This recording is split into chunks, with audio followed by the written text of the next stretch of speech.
Pendant très longtemps, quand vous regardiez une liste des pires films de tous les temps, il y avait trois titres qui revenaient tout le temps, systématiquement. C'était pratiquement une loi.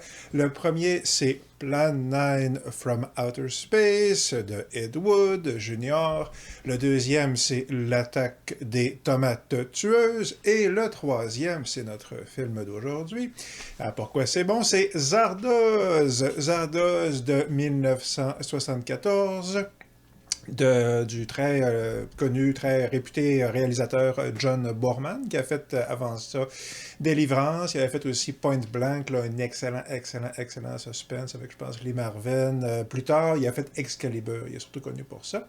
Et Zardoz avec Sean Connery et Charlotte Rampling. Mais c'est le film de Sean Connery et de John Borman où Sean Connery se promène essentiellement avec une couche rouge fluo avec des bandoulières de munitions. Donc, la couche de Sean Connery a contribué, il faut le dire, à la réputation nanardesque de Zardoz. Mais autant en vérité que pour Plan 9 et pour l'attaque des tomates tueuses. Dans les deux cas, ces deux films-là, c'est assez injuste en vérité de les mettre sur une liste de pires films de tous les temps. Ça sera une question pour un autre jour, mais dans le cas de Zardoz, c'est particulièrement inique, parce que ce film-là, non seulement c'est pas un des pires films de tous les temps, mais certainement dans la science-fiction, c'est de loin un des meilleurs films donc de SF à être sorti certainement de l'anglosphère et certainement dans les années 70. Puis en vérité, toute époque confondue. C'est un film extrêmement ambitieux qui, il est vrai, rate parfois sa cible, mais qui atteint des hauteurs, puis qui va dans des directions que très peu de réalisateurs osent même contempler. Puis Boorman, ici, il fait vraiment quelque chose de très spécial, puis de très réussi. Ça fait que c'est de ça dont on va parler aujourd'hui rapidement. Je vais vous commencer quand même par vous dire qu'est-ce qu'on reproche au film. J'en ai parlé un tout petit peu. Puis après ça, je vais dire les qualités du film. Et je vais finir par une petite comparaison, une petite réflexion, si vous voulez, avec une comparaison entre le film et l'actualité. L'actualité aujourd'hui, là, en date d'aujourd'hui, puis des dernières semaines, en lien avec une certaine série de dossiers que j'ai lus en partie, là, des dossiers cachés du FBI, des trucs comme ça. Là. Vous savez c'est quoi. Si vous avez écouté minimalement les nouvelles, vous savez à quoi je fais référence. Et j'en parlerai plus tard, parce que il faut en parler. Fait que voilà, mais avant de parler du monsieur Epstein et de ses copains, OK, commençons par raconter qu'est-ce que ça raconte, Zardoz. Puis bon, Zardoz, on est dans un futur indéterminé après une apocalypse aussi, dont on ne connaît pas la nature, mais une lande dévastée où la nature a repris le dessus, si on veut. Et dans ce futur, après cette apocalypse incertaine, eh bien, l'humanité se divise en trois groupes. Dans le premier groupe, c'est la majorité essentiellement, il y a les brutes. Ça, c'est l'Homo sapiens moyen, normal, et qui se promène en complet cravate, ruiné, c'est ça, sur les plaines irlandaises où le film a été tourné. Et ils sont maintenus sous ils sont gouvernés essentiellement, ils sont contrôlés par le deuxième groupe qui sont des chasseurs en fait. Puis les chasseurs passent leur journée, grosso modo, à traquer les brutes du haut de leur cheval et à leur tirer dessus, à les buter. C'est essentiellement tout ce qu'ils font, c'est tuer les brutes. Et où trouvent-ils leurs munitions, leurs flingues, me demandez-vous? On va en parler dans un instant, mais en vérité, ils les reçoivent en cadeau de ce qu'ils croient être leur dieu, le fameux dieu Zardoz, mais qui en vérité, c'est ça leur est fourni, c'est Zardoz, en vérité, on le sait dès le début, c'est un faux dieu qui est créé par le troisième groupe d'humains qui sont des surhommes. C'est plus des homo sapiens, en vérité, ça nous a expliqué, il y a une affaire d'évolution d'évolution, puis d'expérience scientifique, là. Donc, en gros, c'est l'étape suivante de l'évolution humaine, et c'est post-Homo sapiens. Ils sont immortels, et ils ont des pouvoirs psychiques là, extrêmement puissants, et ils se sont cloîtrés dans une sorte de commune hippie, grosso modo, le Vortex, où ils sont tenus à l'écart des brutes et des chasseurs. Mais,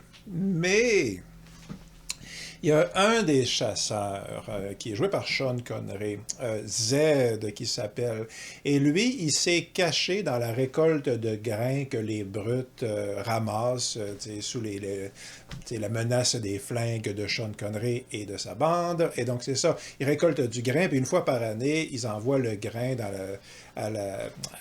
au vortex, grosso modo. Et, mais là, cette fois-ci, Sean Connery, Zed, il s'est caché dans le tas de grains. Et il a une mission secrète, une mission qu'on va découvrir seulement en cours de route dans le film. Et c'est une mission, en vérité, qui va remettre profondément en question le fondement de cette utopie futuriste de nos hippies avec leur pouvoir psychique. Et donc, quel est vraiment ce plan diabolique ou machiavélique ou, tu sais, que veut Z? Que cherche-t-il à faire? Quel est le secret du vortex? Quelle est la nature réelle de Zardoz, etc., etc.? Toutes ces questions et mille autres encore, une seule manière de le savoir, c'est d'écouter Zardoz. Et moi, j'adore ce film. Avant de le voir, je l'ai vu comme je pense dans ma vingtaine la première fois. Puis j'avais longtemps entendu que c'était une bouse totale, un film ridicule et grotesque.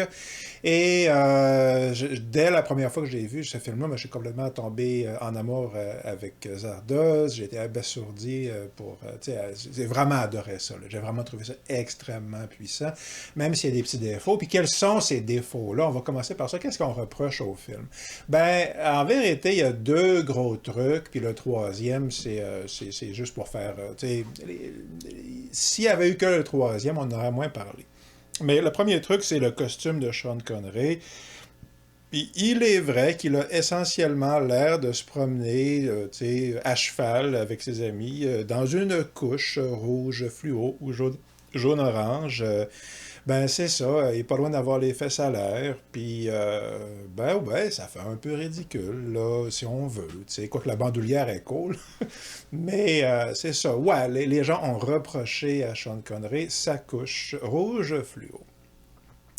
Et on a reproché aussi un aspect du dialogue en particulier, qui est quand on voit donc Zardoz, qui est une tête de pierre gigantesque qui vole dans le ciel, puis qui descend, puis qui jette, donc qui crache les flingues, puis qui absorbe la récolte de grains, là.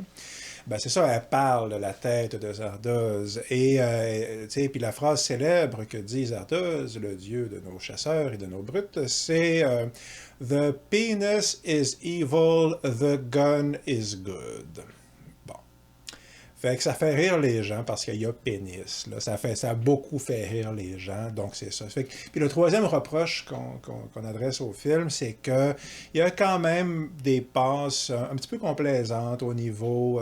c'est un film qui vise très haut puis qui met beaucoup d'effets en scène, d'effets visuels, puis d'effets psychédéliques, puis de genre de trucs comme ça, puis... Il y a aussi des aspects avec les figurants, les différentes...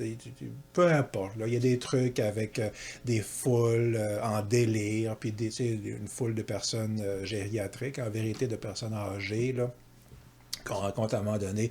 Des trucs comme ça, des trucs qui marchent un peu moins ou qui sont plus sur la limite. Puis ça, jumelé avec le costume de Sean Connery, puis avec le mot pénis, n'est-ce pas? Ça l'a bien fait glousser les gens dans les galeries. Puis il y a beaucoup de critiques qui ont dit évidemment que c'est une bouse totale, mais les critiques, faites l'inventaire, allez voir sur Wikipédia en général pour la plupart des films. Beaucoup des gros films de science-fiction, on peut lire les critiques. Là, je peux dire généreusement que Gros Max 1 sur 2 ne dit pas une connerie monumentale de manière systématique. Là.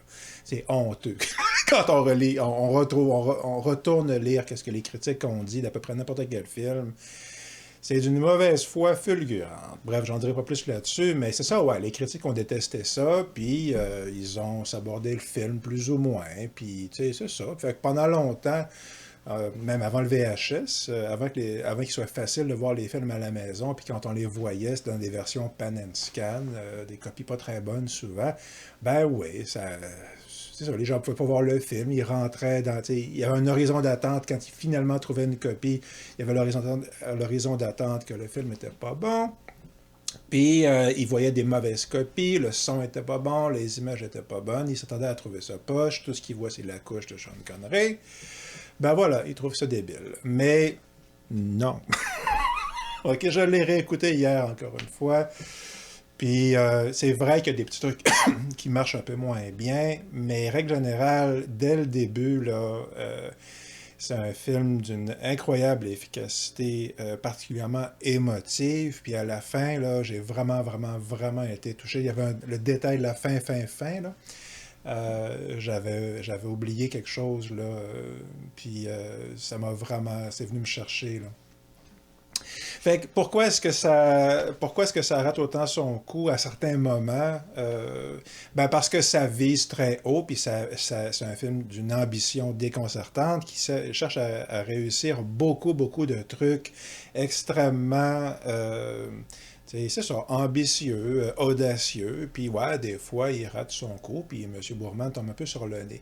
Mais règle générale, le reste du temps, je pense vraiment, vraiment là, qu'on a sous-estimé de manière très dramatique à quel point ce film-là cherche à exprimer quelque chose de profond et d'important, puis règle générale, il est réussi. Puis, à quel point ce film-là cherche à être une vraie œuvre d'art, puis une œuvre de science-fiction littéraire, essentiellement, au niveau des œuvres, des grandes œuvres de SF, là, littéraires par écrit. Donc, quelles sont les quatre grandes qualités du film? J'ai mis ça en quatre grands groupes. Quelles sont les ambitions, donc, laisse-moi juste trouver dans mon script. Quelles sont les quatre grandes ambitions de Zardoz? Il y a les ambitions philosophiques, les ambitions visuelles, il y a les ambitions narratives, et le quatrième, c'est l'ambition émotive, dont je viens de parler un tout petit peu. Donc, qu'est-ce que je veux dire par chacune de ces catégories-là? Ben, l'ambition philosophique, pour commencer. Encore une fois, on parle souvent de science-fiction philosophique. C'est un mot qui est utilisé un peu à gauche et à droite. On en parle assez souvent même sur la chaîne ici. Mais Zardoz est un film qui cherche réellement à mettre de l'avant non seulement un propos philosophique, mais plusieurs en vérité. Puis les questions qu'il pose, c'est des questions autant. Il y a deux grands pôles essentiellement. La première, c'est des questions d'ordre politique, mais tu sais, politique du niveau de réflexion de Aristote et Platon, là, excusez, je viens de les lire, puis c'est ce genre de questions qui se posent là, à savoir, OK, c'est ça, c'est des questions au niveau de l'organisation sociale, là, okay, parce que fondamentalement, ce qu'on voit dans le film, l'essentiel de ce qu'on voit, c'est cette collectivité de surhommes dans leur genre de commune, comme je disais, qui fait très hippie en vérité. Puis on rentre assez dans le détail quand même sur comment cette société-là est structurée, puis comment est-ce qu'elle essaie de maintenir en vérité l'équilibre parmi ces immortels tout-puissants, essentiellement, qui sont capables essentiellement de s'assassiner avec leur pouvoir psychique, là. Donc, il y a une partie non négligeable de l'histoire qui concerne, mais subtilement quand même, ça nous est présenté, mais d'une manière assez efficace, le portrait de comment ces gens-là en sont venus à s'organiser puis à pas s'entretuer, ce qui... si vous avez connu des communes de quelque sorte que ce soit, c'est ça, ils s'entretuent pas, ça finit pas toujours par des gens qui s'entretuent réellement, physiquement, mais ça a tendance à dégénérer assez vite, là. Des ashrams, là, c'est ça, des gens d'affaires comme ça, ou les communes hippies dans les années 70, là, souvent ça finissait pas très bien, ça prenait pas 300 ans là, avant que ça dégénère. Ça fait qu'il y a cet aspect-là là-dedans qui est assez intéressant, mais le gros truc au niveau philosophique du film, au-delà des questions aussi du style, est-ce que l'utopie est possible? Est-ce qu'elle est souhaitable en vérité? Parce que le cœur a beaucoup de points de vue du propos, on va dire, politique du film, politique dans le sens large, là, c'est est-ce que l'utopie est souhaitable? Puis évidemment, non. C'est un peu la morale. L'utopie n'est pas une bonne chose, d'après M. Boorman. Puis sa démonstration est assez éloquente, mais c'est ça. Mais il y a aussi toute une question que j'ai trouvé qui était extrêmement bien amenée, qui concerne le libre arbitre en vérité. Puis je n'entrerai pas plus dans le détail ici, vous l'écouterez, mais j'avais oublié cet aspect-là, puis ça revient à deux, trois reprises, puis il y a vraiment une excellente articulation du problème fondamental du libre arbitre, qui est en gros... même si j'ai une pensée qui me vient à l'esprit, puis que je crois agir selon cette pensée-là ou selon une intention intérieure, ben d'où me vient cette intention-là? D'où me vient l'intuition? Est-ce que c'est moi ou est-ce que c'est pas moi? En gros, ce genre de questions-là. Puis honnêtement, là-dessus, ça marche très bien. Puis encore une fois, parce que c'est dit explicitement que c'est une des questions du film. C'est même souligné, mais c'est pas souligné à gros traits. C'est juste mentionné à deux ou trois reprises pendant une couple de minutes ou une couple d'échanges de dialogue comme ça pour qu'on nous dise que c'est ça le propos du film. Puis le film pose efficacement cette question-là. J'ai beaucoup aimé ça. Puis il pose la question dès le début, en vérité, là, avec la fameuse séquence, si vous l'avez vu, il y a une tête volante là, qui apparaît dans le film, qui apparaît sur un fond noir, mais j'en reparle dans un instant de ça, l'affaire de la tête, là, parce que ça concerne les questions de ton aussi. Mais ça va m'amener à la partie visuelle du film. Ben, au niveau visuel aussi, Zardoz est un film extrêmement audacieux et ambitieux. Puis, Boorman, il est connu pour L'Exorciste 2, que j'ai toujours pas vu, que tout le monde dit que c'est épouvantable, puis ça se peut que ça l'est, mais L'Exorciste 2 est connu pour ses séquences psychédéliques.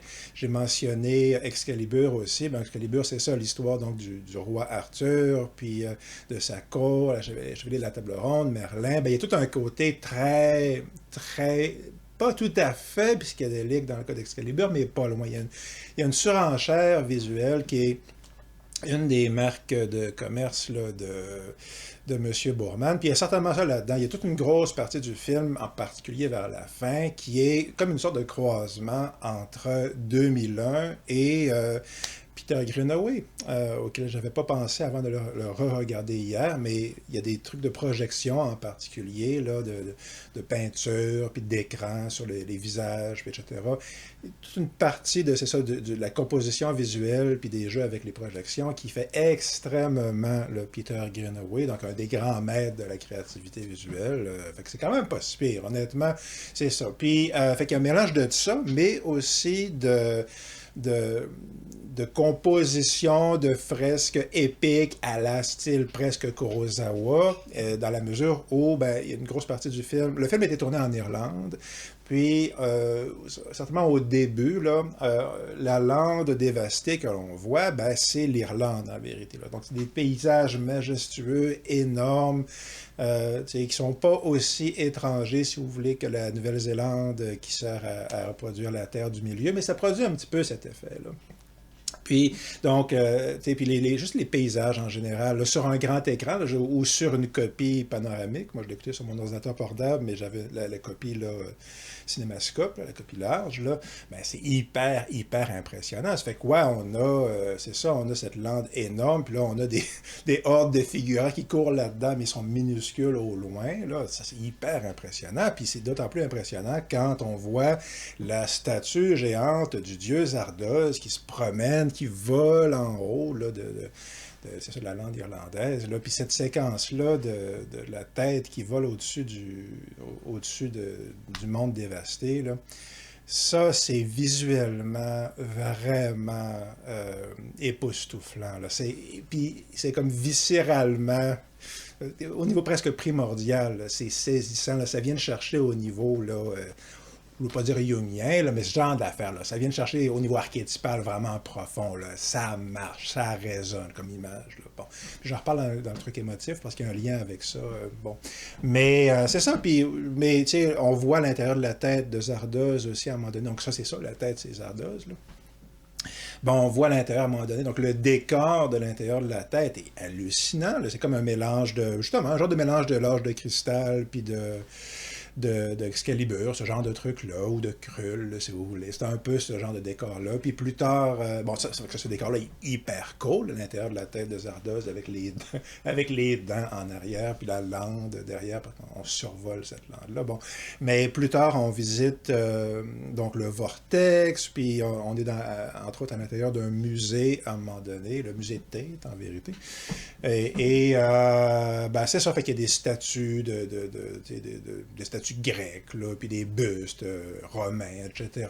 Bon, puis toute cette partie-là aussi, visuellement, est extrêmement efficace et réussie. C'est des genres de composition. Je ne vais pas revenir tout le temps sur Tarkovsky, mais il y a ce genre de souci-là de la composition. Visuellement, tout le film est splendide, puis ouais, ok, je suis bien d'accord que, soi-disant, entre guillemets, les couches de Sean Connery, ça fait dur, mais le reste du costume des chasseurs, en vérité, il est hyper cool. Encore une fois, les bandoulières, ça marche super bien, puis surtout, ils se promènent avec un masque, une reproduction du masque de Zardoz, puis c'est un masque de Janus, en vérité, il y a deux faces, là, deux visages, là. Fait que, puis ça, c'est une image qui revient tout au long du film.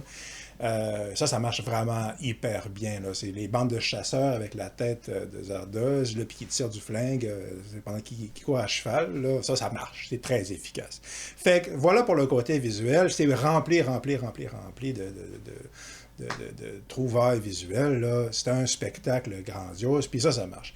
Puis le côté narratif, ben... Déjà, il faut dire que le film nous est présenté dès le début comme une allégorie.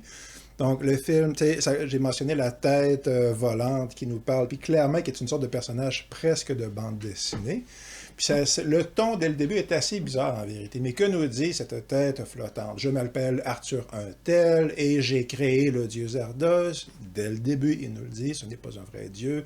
C'est moi qui lui donne sa voix, etc., etc. Et vous allez voir, c'est ça, cette fable ici, dans un futur imaginaire qui va peut-être arriver, mais peut-être n'arrivera pas, etc.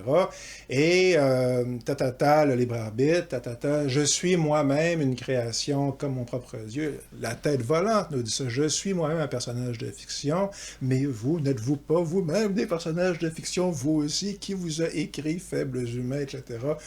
Quand même cool, là, ok? C'est quand même cool. Puis, une allégorie de quoi? Ben, j'en parlais un tout petit peu, mais justement, une allégorie, entre autres, de la nature humaine en général, au niveau de nos propres questions par rapport à notre propre libre arbitre, justement. Fondamentalement, il y a ça, mais aussi tout le côté politique.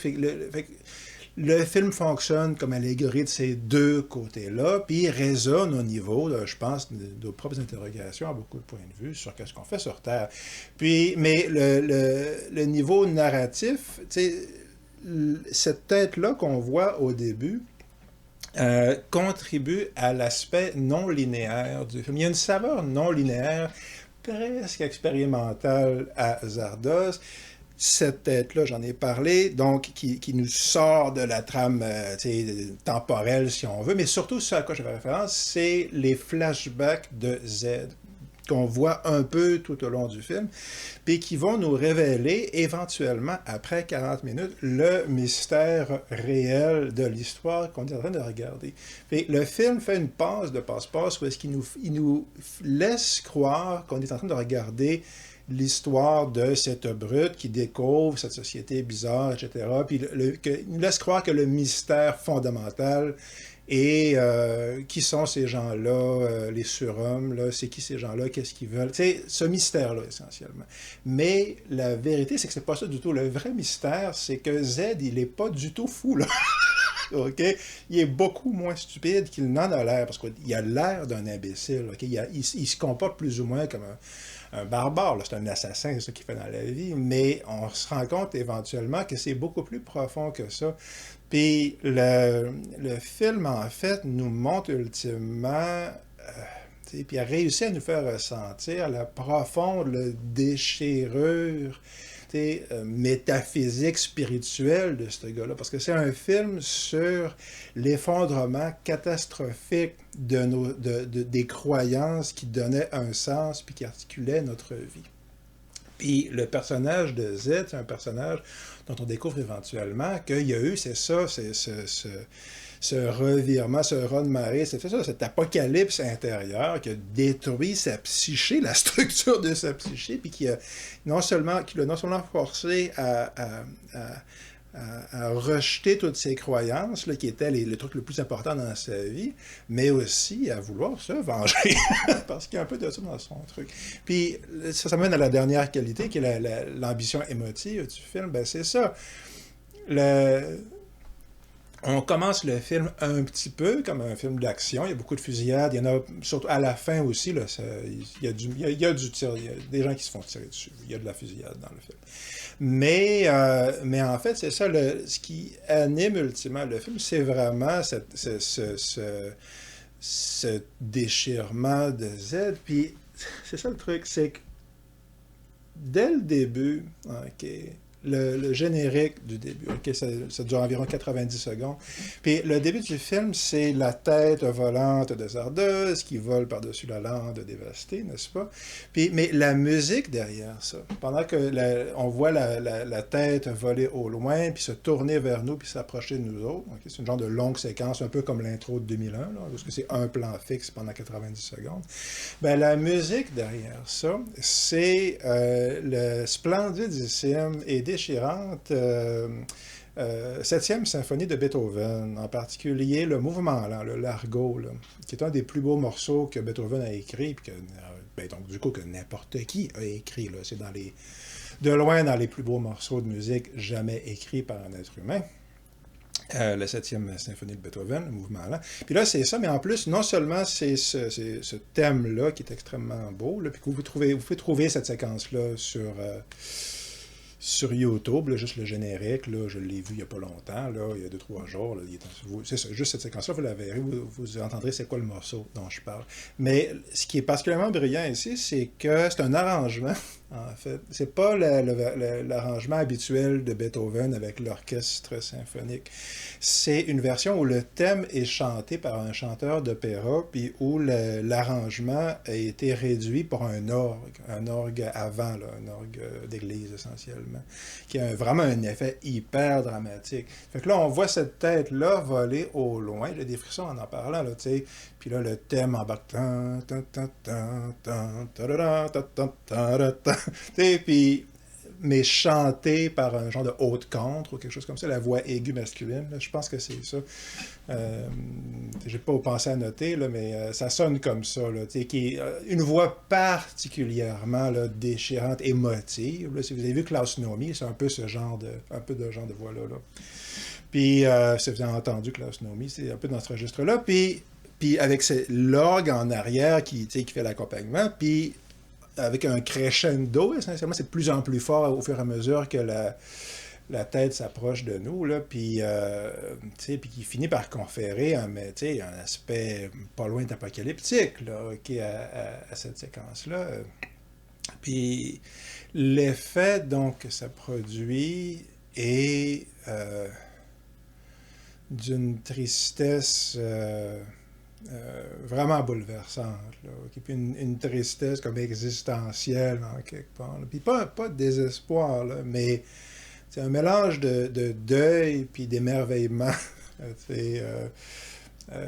Éberlué, là, c'est ça. Donc, puis, c'est ça, cette émotion-là de splendeur grandiose mélangée à une profonde tristesse existentielle. C'était un peu, c'est ça, le thème émotif de tout le film. Puis c'est pertinent parce que la grande tragédie du film, c'est un thème qui revient assez souvent dans la science-fiction, puis dans l'horreur aussi, avec les films de vampires. C'est un thème hyper fréquent, en vérité. Ben, le thème, c'est, est-ce que l'immortalité, c'est tant si une bonne chose que ça? Puis évidemment, non. Le consensus, la réponse est tout le temps pareille. C'est pas cool, ça marche pas, ça ne marcherait pas dans la vraie vie. La grande tragédie, si on veut, de l'être humain, c'est que sa vie est éphémère. Hein? Puis c'est ça qui lui donne sa valeur et sa beauté. Puis il y a quelque chose comme ça, justement, à la fin du film, là, quand la boucle narrative est bouclée, c'est le truc que j'avais oublié, puis c'est ça, c'est ce que tout le film exprime, c'est ce que la fin exprime, puis ça, encore une fois, c'est vrai, ça m'a vraiment rentré dedans, en fait. Puis voilà, donc, tu sais, pour un film présenté comme un nanar total, non, pas du tout, là. C'est un film qui est réussi émotivement à te faire vraiment ressentir. C'est ça, l'enseignement, tu sais, doux amer, là, de notre condition à tous, comme Homo sapiens, de, ouais, la vie c'est merveilleux, mais ça ne dure pas longtemps, puis tous les plaisirs sont condamnés à être brefs, puis notre vie elle-même est condamnée au même, au même sort, n'est-ce pas? Là? Puis cette émotion-là, vraiment, vraiment profonde, qui est au cœur de notre réalité comme être humain dans un corps physique sur Terre, puis en relation avec le côté majestueux puis insondable de l'existence elle-même. Ben ouais, c'est ça que ça raconte, puis c'est ça que ça fait, puis c'est ce que ça exprime, Zardoz, puis émotivement, ça le fait. Puis ça le fait dès le début avec cette séquence-là de tête volante dans le ciel avec Beethoven, puis fait que ouais, c'est pas un nanar, ça, c'est pas loin d'un chef-d'œuvre. C'est pas un chef-d'œuvre, on va dire légalement, parce qu'il y a deux, trois trucs qui marchent un peu moins, j'en ai parlé, puis c'est vrai que des fois, les trucs psychédéliques... des fois, ça marche un peu moins, là, mais règle générale, c'est cool pareil, là. Puis, non, c'est ça, moi, c'est toujours un film qui vient me chercher, puis émotivement, il y a encore une fois, tu sais, j'ai peut-être décroché un tout petit peu pendant certaines séquences, pas long, là, tu sais, mais le film réussit toujours à m'embarquer, puis c'est ça, quand ça a fini, je me suis, tu sais, j'ai été ému. Et voilà, fait que c'est pour ça que c'est bon Zardoz, puis j'ai même pas tout dit comme d'habitude.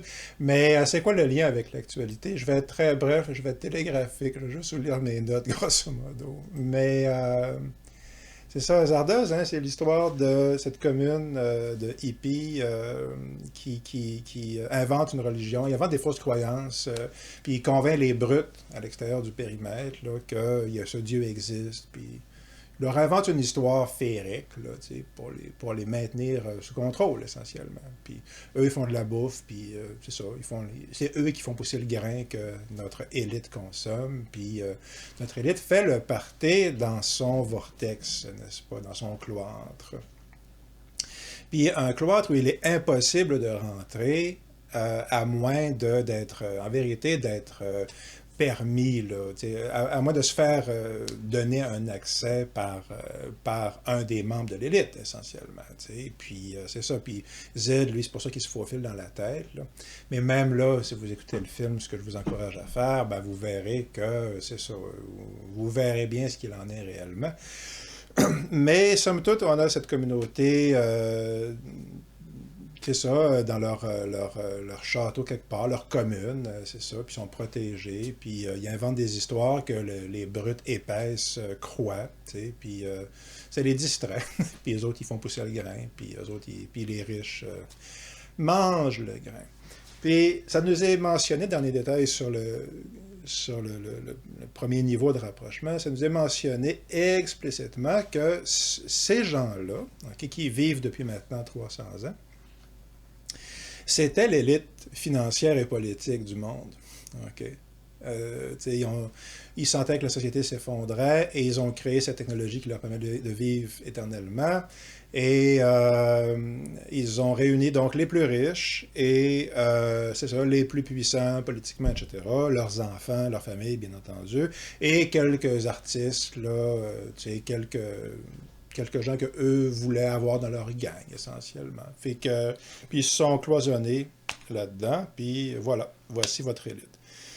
Puis la comparaison, c'est les dossiers Epstein, puis je vous en parlerai pas longtemps de ça, parce que si vous les lisez pas, vous croirez pas qu'est-ce qu'il y a dedans.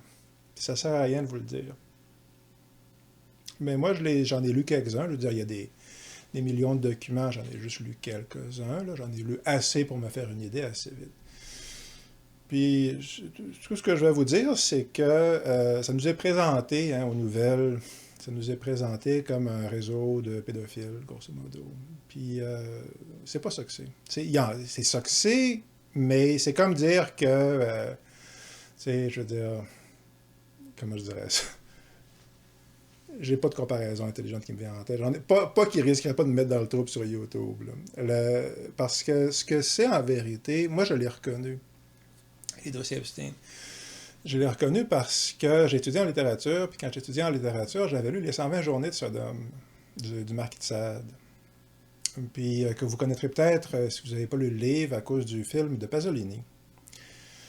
Puis, qui raconte, c'est un peu une genre d'anti-utopie, dans la mesure où ça raconte quatre copains extrêmement riches et puissants qui s'enferment dans leur villa pour torturer leurs prisonniers, qui sont généralement des très jeunes filles et garçons, et ils les violent, ils les torturent et ils les butent. Puis c'est essentiellement ça qu'on a dans les dossiers Epstein. Puis encore une fois, vous le lirez. Mais le truc dites-vous que quand ça nous est présenté aux nouvelles, ça nous est, il y a beaucoup de spin, il y a beaucoup de présentations, il y a beaucoup de gens qui cherchent à nous vendre la meilleure version de l'histoire, la version qui va pas remettre en question les bases les fondamentales de la société. Puis ça a l'air, encore une fois, tout le monde a l'air crackpot qui vous en parle si vous ne l'avez pas lu. Ça fait que vous irez le checker si vous en avez les... Si vous avez, il faut plus que les nerfs solides parce que c'est... Quand les gens vont comprendre qu'est-ce qu'il y a là-dedans, donc, quand les gens collectivement vont vraiment comprendre qu'est-ce qu'il y a dans les dossiers Epstein, ça va produire le même effet sur la psyché collective que quand on a découvert les images des camps de concentration, les camps d'extermination nazis. Parce que moi, quand je l'ai lu, puis je l'ai vu c'était quoi, c'est à peu près ça l'effet que ça m'a fait. En fait, c'est... Puis... c'est pas un complot. C'est ça le truc. Ça nous est présenté comme un complot avec des riches pédophiles. C'est une classe sociale.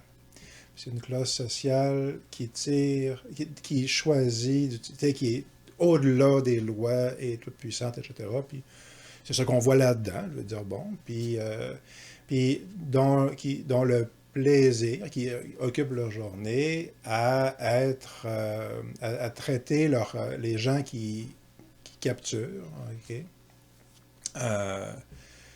de la manière la plus cruelle et déshumanisante possible. Puis le plaisir, il est là. C'est un plaisir vraiment sadien, là. C'est vraiment un plaisir qui est inimaginable, à moins d'être comme ces gens-là, qui est essentiellement une sorte de sociopathie collective, ou d'avoir lu les 120 journées. Ça fait que c'est ça. Donc, fait que le truc avec Zardos, c'est que j'ai eu moi-même une sorte de choc de cet ordre, tu sais, de l'ordre de Z dans Zardos quand j'ai lu ça.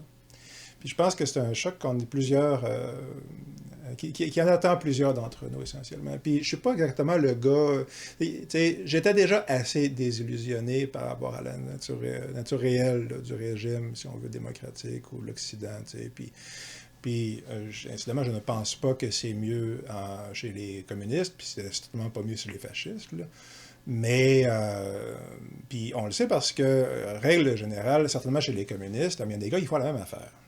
OK? Aller voir notamment la Corée du Nord, comment est-ce que le petit gars, là, Kim Jong, je ne sais pas trop quoi, là, comment est-ce qu'il passe ses journées, c'est comme ça. C'est ça qu'il fait, pour vrai, là. Le chef de la Corée du Nord. J'ai vu des témoignages bien documentés. C'est ça, il y a un palais, puis il fait venir des prostituées, puis il les viole, puis il les tue. Ou il est fait tuer par ses soldats. Puis c'est ce genre-là. Puis, mais, tu sais, j'avais, tu sais, bon, moi, tu sais, je veux dire, je vis au Canada, je suis québécois. Vous allez me dire, c'est pas tout à fait pareil, mais tu sais, le discours public officiel du Canada sur les Français en général, tu sais, c'est le discours d'un empire qui a une politique de génocide, là, de nettoyage ethnique, là. OK?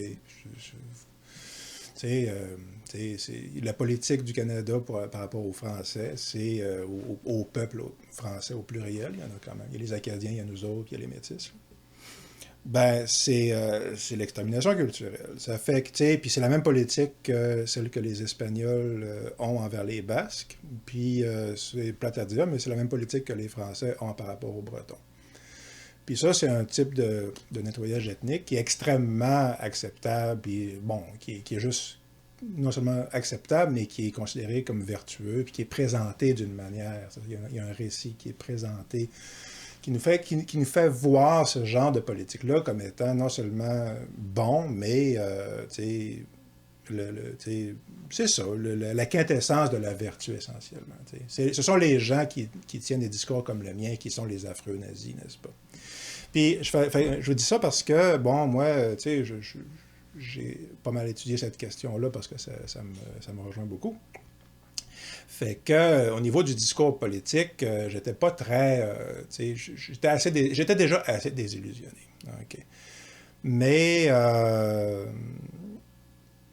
quand j'ai vu ça, c'est ça. C'est le moment où vraiment, c'est le moment où vraiment tu comprends que à quel point on est tous faciles à manipuler. Puis toute ma vie, j'ai entendu des histoires, genre toute ma vie, plein d'histoires. Okay? Des histoires du style Epstein. Okay? Des gens d'affaires comme ça. Puis comme tout le monde, ben, t'entends ça, puis tu sais, un tel. Puis ça doit être une exception, ça doit être des histoires de corruption, mais corruption grave, mais tu sais, mais on les entend, mais on les met pas dans notre tête dans la case effondrement spirituel, n'est-ce pas, dans notre manière de voir le monde. T'sais. Ça, c'est parce qu'on est conditionné culturellement, narrativement, à ne pas voir les choses de cet angle-là. Puis cet angle-là, c'est l'angle où est-ce que, non, on est tous gavés d'histoires à journée longue. Puis ces histoires-là nous font pas voir à quel point, c'est ça, on est manipulé, puis on n'a aucun pouvoir. Puis on est même pas les jouets, même pas le bétail, on n'est rien pour ces gens-là. Puis c'est encore une fois, vous irez le lire, parce que ça a l'air farfelu quand tu ne l'as pas lu. C'est impossible de concevoir à quel point c'est atroce, qu'est-ce qu'il y a dans ces trucs-là. Puis, parce que tout notre horizon culturel est fait pour maintenir notre croyance collective sur la nature du régime dans lequel on est, ben on veut pas le voir, puis on peut pas le voir jusqu'à un certain point. Mais, ouais, c'est ça, pour les gens au sommet de la pyramide, qui est encore une fois, qui est une caste, où est-ce que les gens sont invités plus ou moins, s'ils sont assez riches ou assez divertissants, ou, bon, peu importe. Ben, pour ces gens-là, il n'y en a pas de loi, puis il n'y a pas de conséquences, puis il n'y a pas de... Puis, il n'y a pas de différence pour ces gens-là entre la gauche puis la droite, ou être pro-immigration, ou être contre-immigration. Je veux dire, pas au niveau des valeurs, si vous voulez. Parce que ces gens-là, ils s'en tamponnent parce qu'ils n'en ont pas de valeur. Ces gens-là ne croient qu'à leur propre pouvoir et leur propre richesse.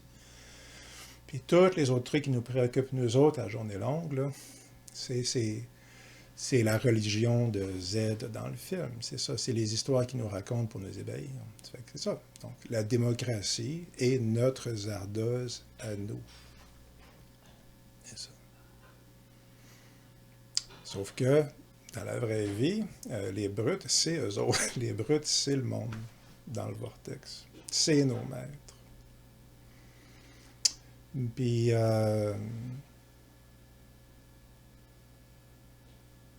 vous irez les lire si vous voulez, ou vous écouterez les 120 journées de Sodome si vous voulez, vous lirez le bouquin, parce qu'encore une fois, vous verrez, c'est ça la mentalité. C'est clair que c'est ça que c'est. Okay. Mais, puis peut-être que, comme moi, ça vous fera un peu un effet, même si vous êtes la personne la plus désabusée sur Terre, que vous croyez que vous l'êtes jamais, un millionième de ce que ces gens-là peuvent être Parce que c'est des gens qui ont renoncé à leur humanité, essentiellement. Puis ultimement, puis là, je finis là-dessus. C'est ça qu'on voit aussi là-dedans.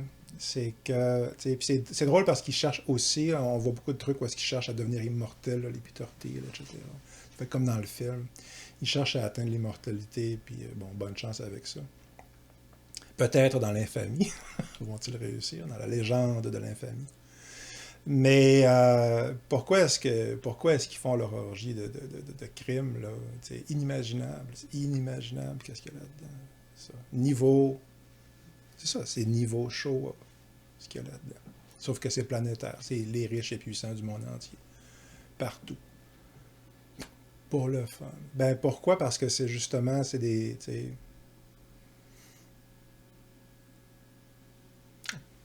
Parce qu'ils se sont hissés à ces rangs-là de richesse et de puissance en manipulant notre naïveté. Puis en racontant des histoires, puis ça a marché. Mais en faisant ça, ils se sont vidés de leur humanité, puis le seul plaisir qui leur est resté, c'est ça. C'est des monstres sadiques. Fait que... fait que j'ai eu mon moment zardeuse cette semaine en lisant, ou la semaine dernière aussi, là, ça fait une couple de semaines, en lisant les trucs Epstein. Puis, on verra où ça va nous mener dans les prochains mois. Mais en attendant, si vous voulez réécouter le film, c'est vraiment brillant. Puis c'est pas tout à fait un chef-d'œuvre, mais c'est vraiment pas loin. Puis c'est ça. Zardoz accompli émotivement et narrativement, comme je disais visuellement, mais surtout émotivement. Réussit vraiment à exprimer quelque chose d'extrêmement profond qu'on voit très rare dans la science-fiction. Puis pour ça, ouais, vraiment, Zardoz, c'est un grand film. Écoutez-les! Voilà, au plaisir. À la semaine prochaine. Portez-vous bien. Vivant et prospère. La vie est belle. On va s'en sortir. OK. Ciao.